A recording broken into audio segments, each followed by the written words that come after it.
आज दीप अमावस्या असल्यामुळे लवकर उठून अंघोळ वगैरे करून घेतली। पहिला स्वयंपाक करायला घेतला, बटाट्याच्या छान तेल घालून काचऱ्या केल्या आणि हे जे एवढं तेल तुम्हाला दिसतंय ते मी नंतर भातामध्ये खाणार आहे। सो चपात्या पण करून घेतल्या, दिवे छान सगळे घासून घेतले पितांबरीने, एकदम स्वच्छ केले, सगळ्या समया छोटे छोटे दिवे सगळे बाहेर काढून घेतले। आज त्यांची मस्त अशी पूजा करणार होते। त्यानंतर देवपूजा पण करून घेतली आणि देवपूजा झाली की अगदी प्रसन्न वाटतं, खूप सुंदर असं सकाळ सकाळचं वातावरण असतं देवपूजा झाली की। त्यानंतर मग मुलींसाठी मला वेगळा असा खाऊ बनवायचा होता, शेंगदाण्याचे लाडू खाऊन त्या कंटाळल्या होत्या, मग शेंगदाण्याची चिक्की केली।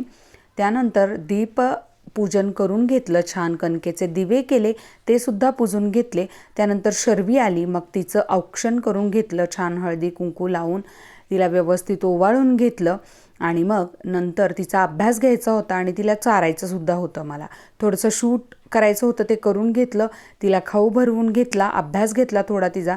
संध्याकाळी सावली आली की मग तिला सुद्धा औक्षण करून घेतलं तिचं आणि आज गोड काय करायचं म्हणून मग संध्याकाळी फक्त शेवयांची खीर केली। भेटूया नेक्स्ट व्लॉगला, तोपर्यंत बाय।